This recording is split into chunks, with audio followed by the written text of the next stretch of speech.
Hello, everyone, and welcome to Keep Indiana Learning's very own couples therapy with your DLCs. My name is Melissa Wally, and I am a DLC, a digital learning coach for Keep Indiana Learning. I also work for Hanover Community Schools as an EdTech specialist and technology coach, and I have been an educator for 25 years now and moved to the EdTech space 7 years ago. And with me today, we have Amy Stevens, another one of our DLCs.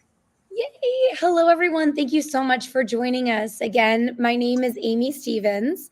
Yes, I am a digital learning coach with Keep Indiana Learning and wear some other hats as well. I'm the technology integration specialist at South Henry School Corporation in East Central Indiana. I also serve as the K-6 Project Lead the Way launch teacher. So I have all the babies all week, and it's amazing. One of the other hats that I wear is an Apple Learning Coach hat, which might come into play here in our conversation shortly. While I'm just shy of 20 years in the field of education, the coaching world has taken up about 6 years of that career, and it's just been a great ride. I'd love to introduce you to Dianna Knox. Hi, I'm Dianna Knox from Clay Community Schools over in Brazil, Indiana. And I am also a DLC with Keep Indiana Learning, and I'm a technology instructional specialist for our district here. I work with K to 12, focusing on Canvas is my passion project there. And then I work with a lot of the teaching and learning pedagogical type things. I am also, Melissa and I have a lot of parallels to our stories. I am also 25 years in education and 7 years as a coach. So I am so grateful for these two ladies, and I'm really excited for this conversation we're going to have today. Yeah, me too. I mean, ladies, the three of us were coaches ultimately, right? And what's neat is I feel like all three of us can really say that we've been pioneers in this field. You know, we got into it when this whole idea of possibly using a teacher contract to be an instructional coach came about, right? And so that's why I love kind of hearing like, what does your corporation say is your formal title? There was a really great conversation that all of the digital learning coaches had, where I was like, what are you called? Like, what's your title? And I think one of my favorites was, who was it that said they were a learning architect? I thought that was super neat. But regardless, you know, each of one of our roles may be defined a little differently, not because we do our job differently, but it's because it seems that our roles are defined by what our corporation needs us to do, right? And so it's been fascinating to stay in touch with digital learning coaches, technology integration specialists, instructional coaches over just in Indiana throughout all the districts and find out, okay, yes, we may all do individual things, but at the heart, aren't we all doing the same thing? Yeah, I think so. You know, I think in my district, I was the pioneer for the position. I was able to kind of create the role, and they gave me the job description, but it was very broad, and it was jack of all trades, really. And I had to learn, and I had to figure out what I wanted to learn, and the important thing was keeping on that continuous cycle of learning, because if you step out even for a little bit, things change so fast. Yeah. And then, you know, obviously during COVID, that really impacted the role that we serve. And coming out of it, then we hired a second coach. And so that caused an evolution to my job. And so the title is still the same, but it looks very different. And even then this year, we've made some more changes, and I'm not able to get out into the buildings and the classrooms as much. And I miss that, but I also do enjoy the work I'm doing now too. So it's interesting how it evolves and changes. And I know we've all kind of been through some of that. You're right. And it seems like that continually happens. Like it was the pandemic, and then you might have a building project that changes your job, or you know, there might be, you know, a need where one building has a great deal of new hires where you have to focus on that, or, you know, different things happen, and our jobs continue to evolve and change, and it's fluid, but we're always focused on that next solution, that next thing.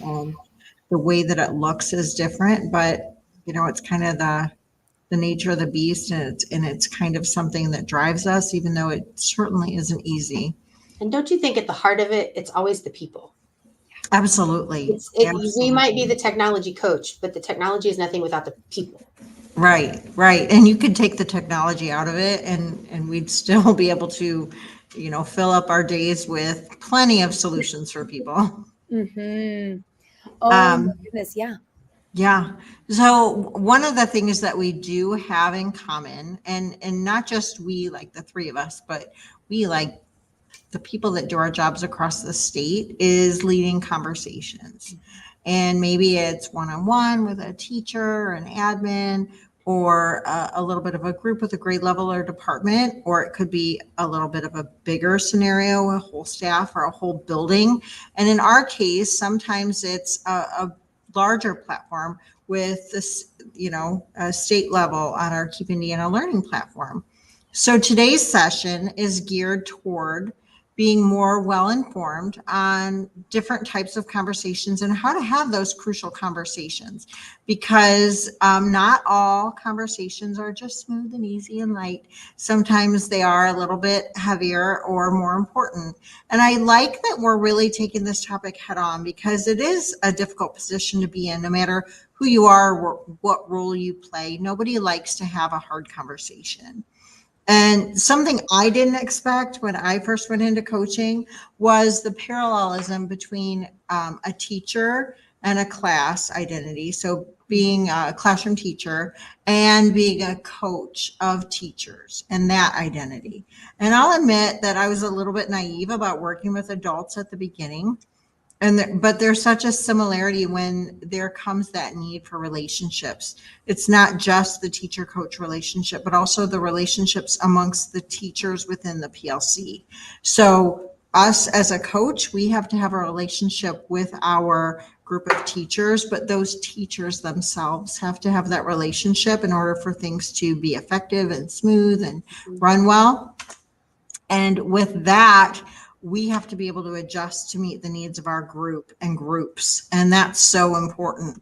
It's the same way that a classroom teacher would adapt the way he or she interacts when teaching the same content to different groups of students throughout the day or the week. So there's a lot there. And at the very beginning, I didn't have that in mind. I didn't realize how much that would impact my job and my role and me personally. Yeah, because Melissa, you and I just had this conversation last week, even the difference in how we approach different buildings. And I think it affects, or it's impacted by the content the teachers teach. So elementary teachers have a different thought process and a different way that it goes than my secondary teachers. And as a secondary background, I've had to sit back and really kind of watch some of the elementary to figure out how I don't go in there and create a mess unintentionally, but just not being informed or me not being aware of how things go. And so that for me was it was a learning curve. I love that you said that, because you know how sometimes you meet others that teach elementary or high school or college or junior high, and we're like, oh, I don't know that I could do elementary. Oh, I mean, we're like, oh, there's a calling for it. Like, that's what I love to do. Right. And there is a calling for coaches, in my opinion. I mean, I just feel like it does take that, that unique just tug on your teacher heartstrings to say, okay, I still am serving children, but now I'm doing it through the lens of their grown up. And it's the grown up that professionally is assigned to this child throughout the day, right?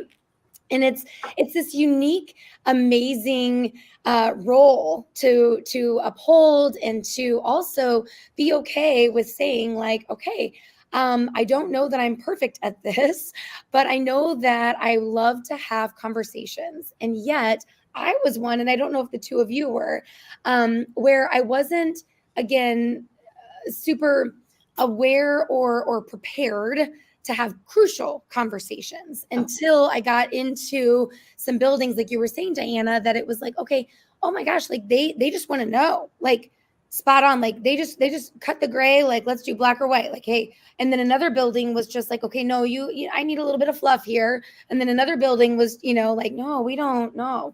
So, okay, I've been super excited about this session, especially with the two of you, because recently we found a blog that just lined up beautifully with a book that one of my former mentors, that sadly I don't work with anymore, but I still keep in touch with her because she's phenomenal. It was the book called Crucial Conversations, and it was just really jam-packed with some neat tips and tricks and so forth. And then this blog is written by an instructional coach. She lovingly goes by Buzzing with Miss B, and there was a podcast as well. And I thought to myself, oh my goodness, these points are overlapping. So if you're a visual person, please know that there's going to be some visual graphics coming your way. But for right now, I just encourage you to listen.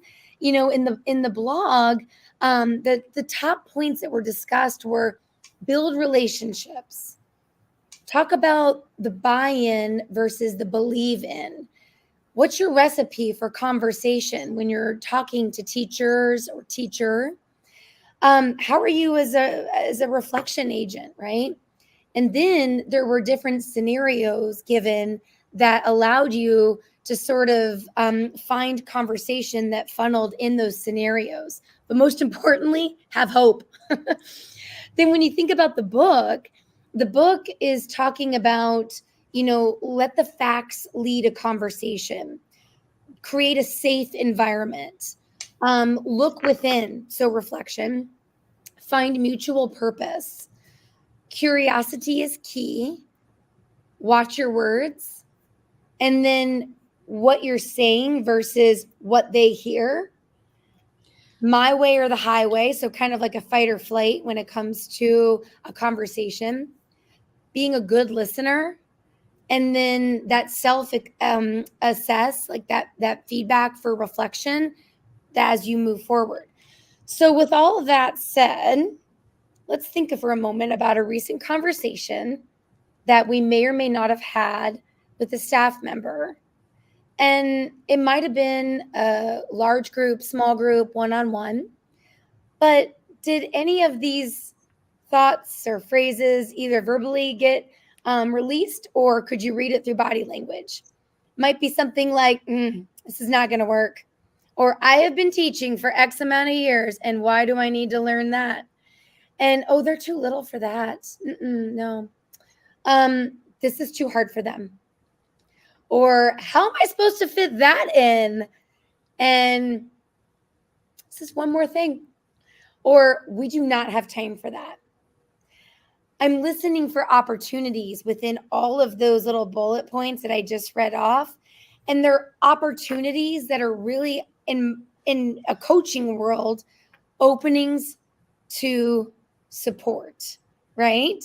And I'm like laughing at reading your expressions. And I apologize if my voice was putting in maybe some personality to those bullet points, because this is not, improv. But I just would love to talk more about this idea in our world. I think for me, that was the number one thing I had to think about as a coach was the keyword is listen. I listen far more than I talk, or I try to. I maybe didn't write it first because I was so excited for the ideas I had to share. And I thought people would be excited to hear them too. And it's not that they weren't excited. It's not that they didn't want to hear them. It's that all those things that the barriers that they perceive to be there, and the barriers that are really there, sometimes kept them from being excited about the things. They wanted to maybe be excited. Some people don't want to be excited. They just don't. They don't want to hear the technology talk. But sometimes you have to listen, and you have to not just listen to what's being said, but Amy, you hit the nail on the head, the body language. You have to watch the body language. And sometimes you really have to listen and not listen to respond, listen to understand, because there may be something else that's feeding this response you're getting. And it may be completely unrelated to the topic at hand. But if you can figure out what that problem is and circle back to it at another time, in another environment that may be appropriate. Like if you're in a large group and you've got one person that you can see, if you can circle back to them one-on-one. Like for me, I've had that happen in a couple of situations where, I went to the principal because I said, I don't know what I said or did. And they kind of gave me the backstory to what was going on in this person's life that had nothing to do with technology, nothing to do with school, but yet it fed their anxiety and it fed their reaction to what I was trying to do with them. So then when I could go back and hit them up one-on-one, didn't really let on that I knew what was going on, but I just tried a different tactic. But because I keyed into body language and it's about the relationships then, because you have to figure out how to form those relationships, because at the end of the day, everybody just wants to feel heard. And sometimes they don't even want you to solve the problem. They just want you to hear the problem and to have an outlet and somebody that can hear it, because I like this idea of grace and growth, because that's really what we're after, is we want to see that growth, but sometimes to get there, we have to give a lot of grace. Yes, lots of grace. Oh my Sometimes goodness, yes. Well, and think about too, as a classroom teacher, we're listening to the noise, right? Like I just read this great reminder as we're heading into the transition of winter to spring, to really listen to the conversations your students are having, and pick up on patterns. And we can do that with our teachers, where we're listening, like who is constantly asking for my help? Who do I never hear from? And then who is maybe asking the questions that are in the same path. So to me, that says like, I'm hungry for this. I want to keep learning. I want to keep learning. I want to keep learning. And then again, like who walks by you real fast in the hall and is like, hi, just keep make eye contact. Yeah. Like if I make eye contact, then she's going to ask me how I'm doing, or she's going to ask me to share with her my thoughts on what she sent me, and I haven't read it yet, So I love that idea of listening. And my favorite thing to do is just show up in a teacher's lounge and sit there and work for a part of the day. And that's where people gravitate to, whether they eat lunch in there, the copy machine might be in there. But if you just kind of sit, and I'm not there for any purpose other than I'm just working away, the conversations that come from that and the things that I hear can really help me then down the line. That was one of the biggest pieces of advice given to me by a curriculum director. She said, always have something with you to take notes, because those hallway, passing period, restroom, lunch, teacher's lounge, copy machine conversations, those are going to be the root of some possibly really great work. Because when people see you, it's a trigger, like, oh, I meant to email you. Oh, I meant to say this to you. Oh, you know what? I just thought of this really cool idea when I was driving into school, and I haven't had a chance to actually sit down and craft my thought, but I thought I would tell you. Will you come back to me? Yes, absolutely. And so just, yes, physically being present is huge. And I don't know if you two, I feel like you two are much better at this than I am. That constant connection, whether it's whole staff newsletter or maybe it's via social media channel, that constant, like, I'm here, that stoke, and this is what you can expect from me. I felt like I've done better with that this year, in that I've kept a recipe with my conversation that I have weekly with teachers via email, and it's a newsletter, but the recipe has stayed the same. And so they know where to go now. Like, I'm going to get my tech tip here. I'm going to get my instructional, blurb here. I'm going to get my upcoming PD information here. I know how to do this here. I've got a frequently asked questions section here. And so that's really kind of helped. But, I thought about our world versus like the business world. And I know a lot of friends that are in sales, and I thought to myself, oh my gosh, like I know they're not walking into a sales meeting saying, let me tell you why. They're feeling the room, right? They're listening, they're getting to know their audience, and then they're figuring out the best way to match up what they have to offer with who their audience is, who their possible client is.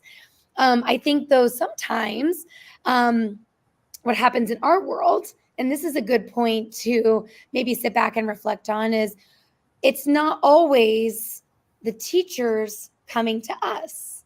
Sometimes we are asked by principals or by staff members to go to the teachers.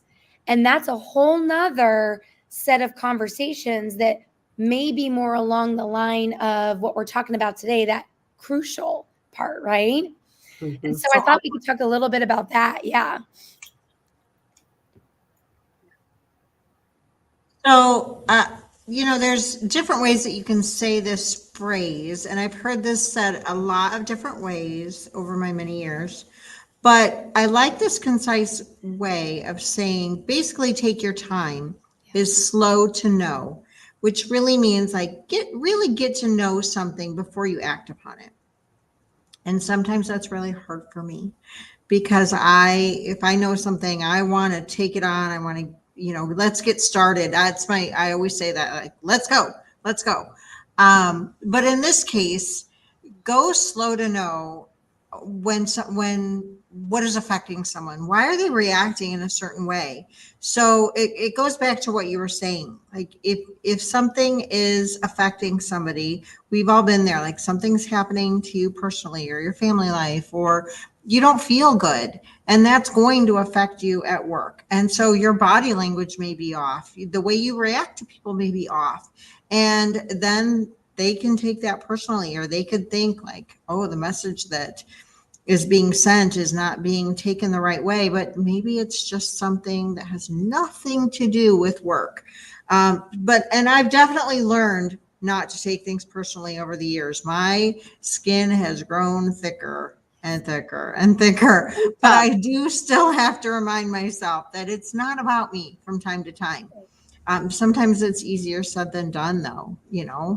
Something happens and you just go over it in your mind. Like, did I say something? Did I do something? How could I have done that differently so that it would have went better? Mm-hmm. But with that, we have to think about teachers when we get ready to have those difficult conversations, and not just from this place of dread, like, oh, I have to go to work on Monday and I have to do this. I have to meet with this teacher, or I have to present to this group, and it's not going to be pretty.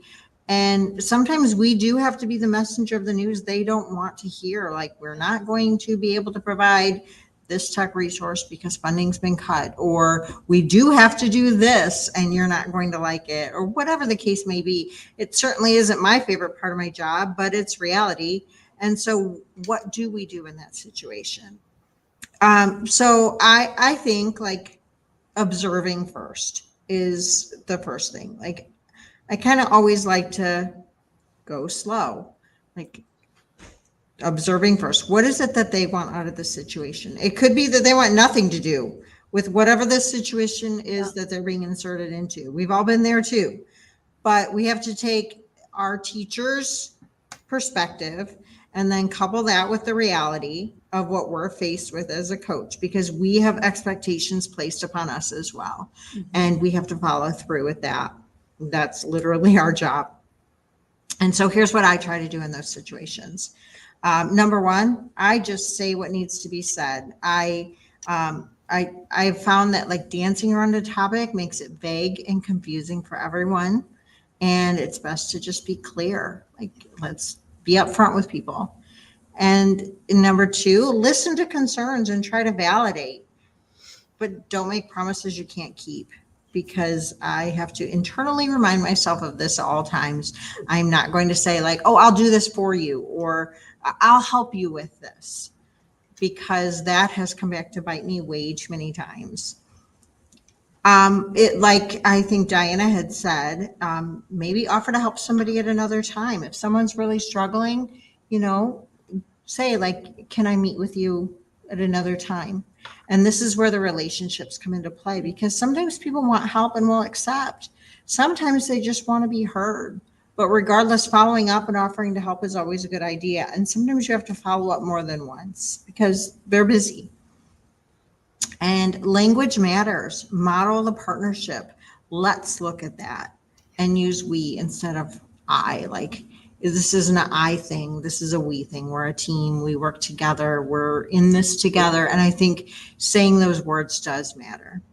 I think that's perfect. And thinking too, like, it's not how I would solve the problem or how I would do it differently, because I have to find something that works with that teacher and their personality and their teaching style and their curriculum and their content. So a lot of times they'll ask me something and I have to ask all these follow-up questions just so that I'm not telling them what I would do. I need to find out what is sustainable and doable for them. Yeah. Yeah. And not to leave out too, the specific group of humans that are in that classroom that school year.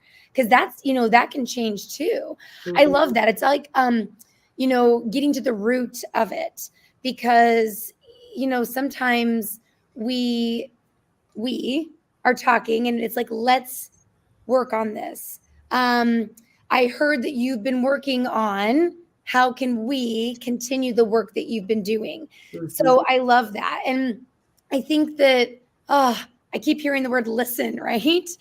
So what do we do when we feel challenged? All of a sudden, we've got a teacher that comes to us and is up here and is challenging us or is not happy with either a message that we've been asked to deliver or with the work that we've been asked to do with this teacher. Here's something we've done in our district a lot. My boss is big on saying, if our students are at the center of everything we do, let's talk about why this is best for our students. It's not that it doesn't matter if it's easy for us, but our students are our consumers. They're our customers. That they're the product we are working on. And everything has to be designed to work for them. And a lot of times that can diffuse some of those situations, because at the end of the day, every single teacher that I know loves those people that walk in their classroom every single day. And sometimes if we can talk about, this is why it's good for these students, and this is why, and sometimes leave them to think about it, because everybody really wants what's best for their students in their rooms. No, and I love how, after you give that room to breathe, like, think about what the next steps look like, because we're not in the business of a conversation that may have come our way and we were like, whoa, okay, I hear you. I'm going to give you room to breathe. But guess what? I'm not letting you go. I got you. We're going to link arms. It may not be pretty. It may be rough waters, but we're going to do this together. And back to that relationship building, that is, that means so much, because I think sometimes our staff can feel like, maybe really big, even if you're in a small building, and it could feel lonely sometimes. Like, maybe no one else is experiencing what I'm experiencing, or maybe nobody else has the group that I have this year, or maybe no one else is being asked to do this and I am, and so there's a lot of I there. But when there's that other human that steps in, meaning the coach, and says, we can do this together. I'm going to give you some room. I'm going to be your partner in the work. Mm-hmm. We're going to use honesty. I love that you said that, Melissa. Like, I'm just going to cut to the chase. Like, this is what's happening, y'all. Okay. So let's talk about a crucial conversation when a teacher really is oblivious that the conversation even needs to be held. I know. I've been there, and quickly had to inhale and exhale. I had to put myself on the other side of the classroom door and think, okay, what would I want? What would I see? What would I hear? What would I want to experience and learn if I run the other side? And this is going to sound harsh, but like, how can I eliminate feeling attacked or ambushed? Like, I've been sitting here and it's like, but you don't know that you need to have this conversation, honey. Like, oh no, like, I don't want to be talked down to, right?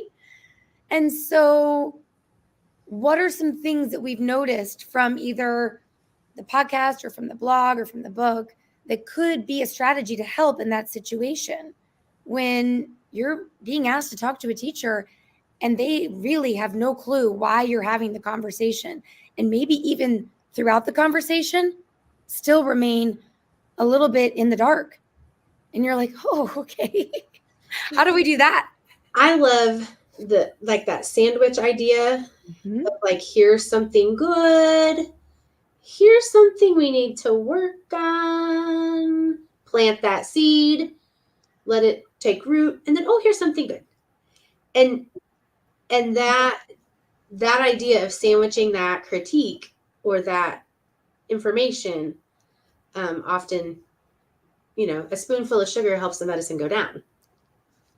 Because in that case, I don't think it's a wise idea to say like, and here are 10 things that need to be worked on. That if somebody really needs that much help, I think we have to break it down and almost do like, we're going to work on this one thing and then build up your confidence. And then we'll come back and we'll work on the next thing.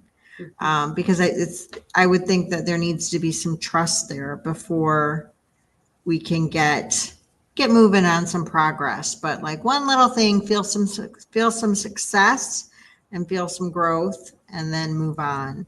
Because it is hard when somebody doesn't realize or won't admit that they realize all the work ahead of them. I think you said something really key right there, Melissa, and that was trust. We had not mentioned trust yet.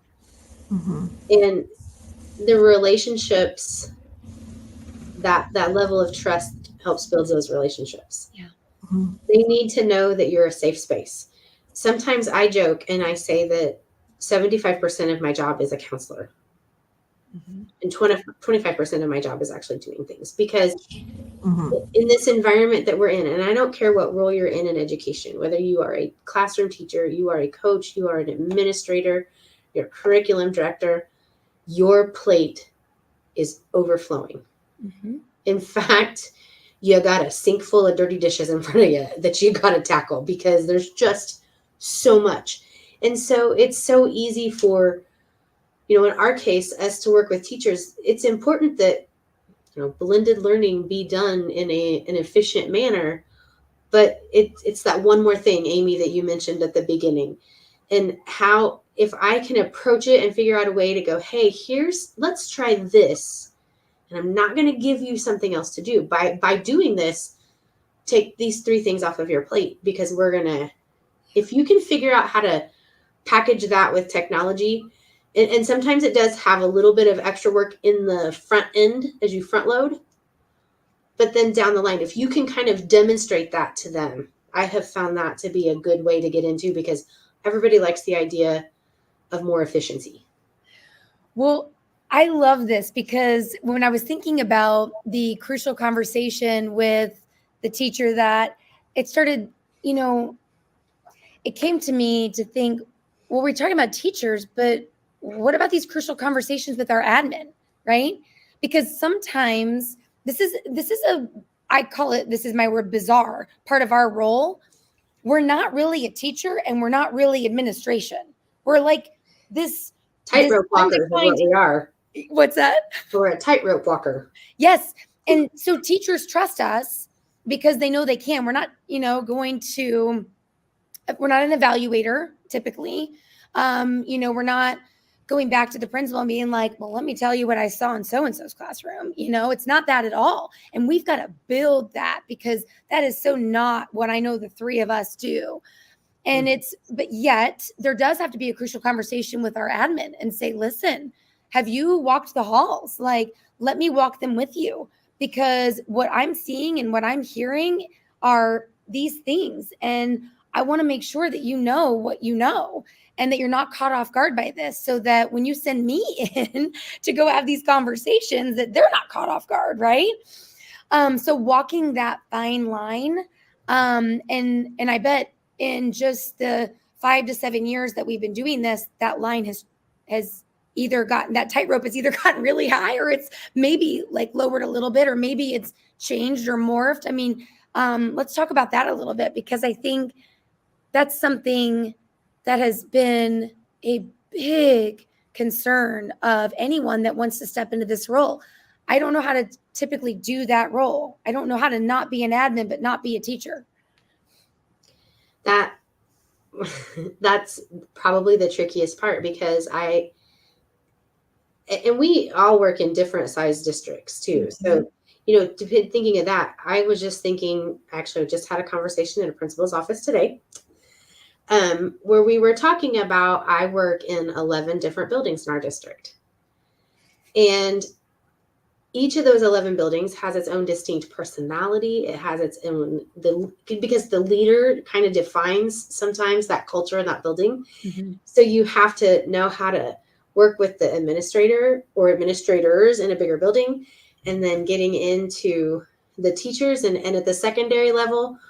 This has been my experience, and I don't mean to generalize or stereotype, but in the elementary level, you kind of, they like to learn the way they teach, in that target way that they teach to that age group that they work with. And at the secondary level, I start to get into content specialists.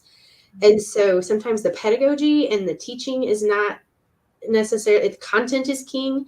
So you have to think about those types of things. And it's so interesting to, you talked about that tightrope. I feel like the tightrope changes heights sometimes in my day, depending on where I am. That is so true. It is. And it's a conversation that I think that continues to evolve. And yet, I've even referred to myself as like an event planner, where I'm like, okay, I'm going to keep all the humans happy and, and engaged and learning. And I'm going to do it, where they think it's their choice, but then also what's best for them, because what's best for one might be best for all. And we're just going to do this. I'm just going to jump right in. So I think mindset is key, right? We've talked a little bit about not taking things personally, thickening our skin, but that yes and or yet mentality, it's got to be part of the job description, don't you think? Yeah. Absolutely. I think we don't take things personally when that message comes to us. I see it as kind of the same way when we deliver a message to an admin. The message I'm giving you, please don't take it personally. This isn't about, the building or the buildings, depending upon if it's a district admin or a building admin. This is just the message you need to hear, because this is what you need to know. But this is what we have, and this is where we need to move forward. Just like we have data on our students, we have data on, the building. And so we have to take that, and then we know where we need to go from there. And so I think that having that open communication is so important. And so in our district, we have at the district level, technology curriculum meetings. And so it's so helpful to just have that open line of communication, and we have a running document of upcoming topics.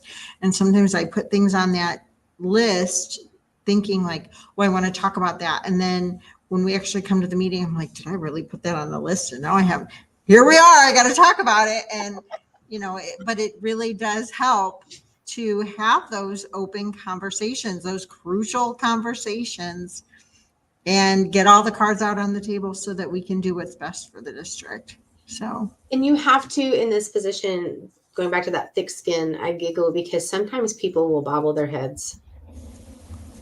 And yeah, they want what you want to hear. Yeah, I know. Go into their classroom or go back into their office. Mm-hmm. Nothing changes, and you just have to know that. You have to know that. Small impact, water your flowers, focus on the positive. Yes. If you dwell in the negative, you'll never survive this type of a position. Right. Right. But the more you have those conversations, the more you build those relationships, that impact spreads. Mm-hmm. And you think long-term too, that's slow to grow, I don't have to have this fixed, or I don't have to have this completed, or I don't have to have this, this growth demonstrated by fall break. Unless you are literally under a time crunch, and then yes, the conversation may change, but yeah, absolutely. Absolutely. Well, I Well, we know thought this was going to be a short one, ladies, and look how long we've been yakking. I know, I know. I was just thinking, like there's so many different scenarios that we could go to. But ultimately, we have talked a lot about like what's just best practice in coaching, what is coaching, and then when it comes to having a crucial conversation, that can look different. Maybe it's one that is just needing it's about state testing and it's crucial. Like we need to have this. So team, this is what we're going to do to get ready. Or maybe a teacher's coming to you and they're just like, I've got to talk to you. And maybe they're coming to you and they're like, I got to talk to you because I do not care for what is happening. And you're like, whoa. And then it might be you're going into a classroom or going into a small group or going into a department or grade level because you've been sent in and it's a crucial conversation. No matter how you want to phrase it, it's information that needs to be discussed because somewhere, somehow in your corporation, it has been defined as, as important and top of mind because children are ultimately at the root of this. So I know one thing that I have taken away from just all of the information that we have vetted in preparation for today was just really reflecting on who I am as a human and maybe different experiences. And some may want to like call them as privileges that maybe I've had that have built me as an educator and now as a coach. And so when I come into these conversations, I got to make sure that I'm aware of those. So if the conversation is about behavior management and I'm someone that just, I've got kids that come through every 30 minutes, like they're engaged in coding and programming. I mean, behavior really isn't something I need to be aware of that when I'm having a conversation because that teacher may be looking at me and saying like, you talk as if you know, but and maybe not, I don't know. And so that's something that I am really trying my best to be aware of is who I am. And when I sit down at the conversation, what am I bringing? Like what makes me me? And how can I really lift that up as positive, as information in the conversation? But I'd love to hear from the two of you what you think.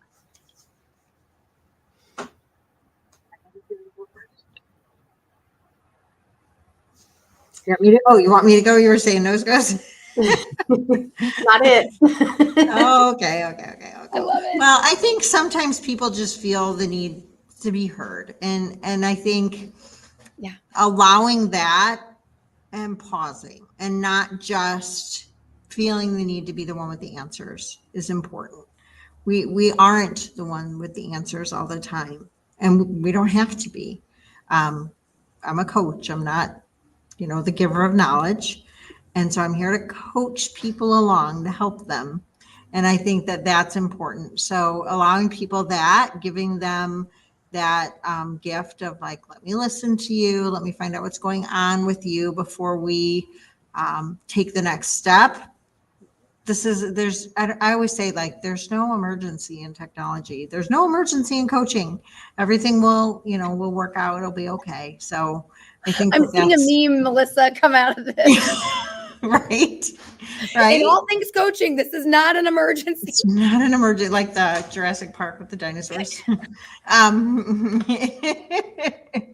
Imagine me.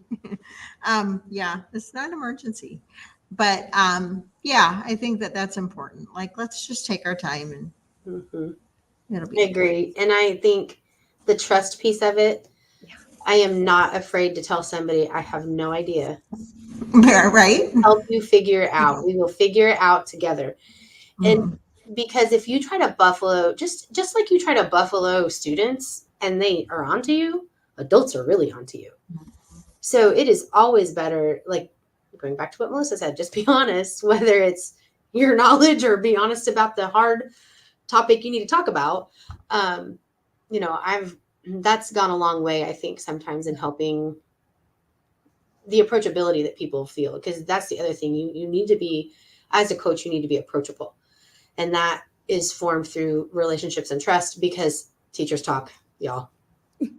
So I love it. But we've had a crucial conversation because as we got started, we said like, this is a conversation that needs to be held, how to do this. And not that we're claiming that we can do it the best way or that we do it the best way, but just that we're unafraid to have the conversation and get it started.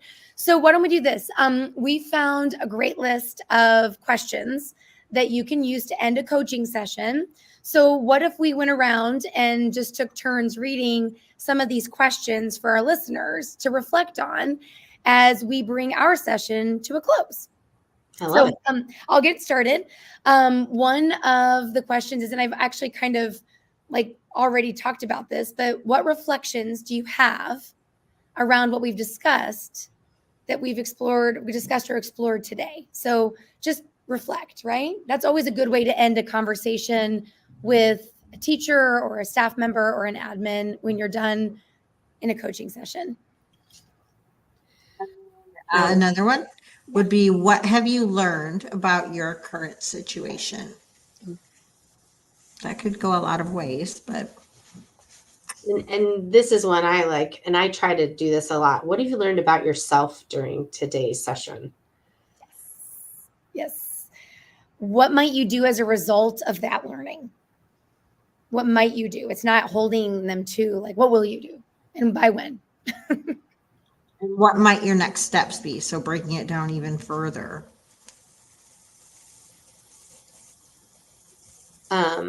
What will enable you to achieve in terms of your overall goal? What is it that you need that will enable you to achieve that goal? And how will you take the learning from today like forward towards your goal?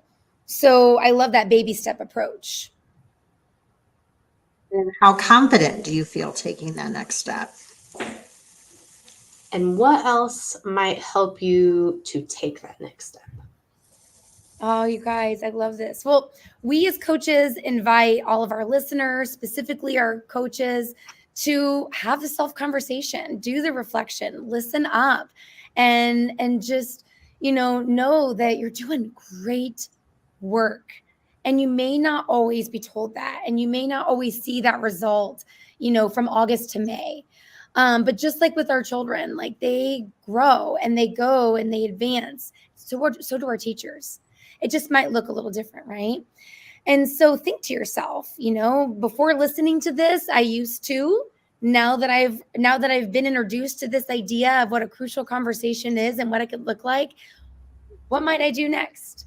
And so most importantly, have hope. I mean, oh my goodness, that was one of the neatest things from the podcast that I love that they finished up with, that power of hope. Like no matter what, everyone is here to help out children and to allow them to grow and thrive and succeed in a safe and loving environment filled with grownups that just choose to be their grownups. Mm-hmm.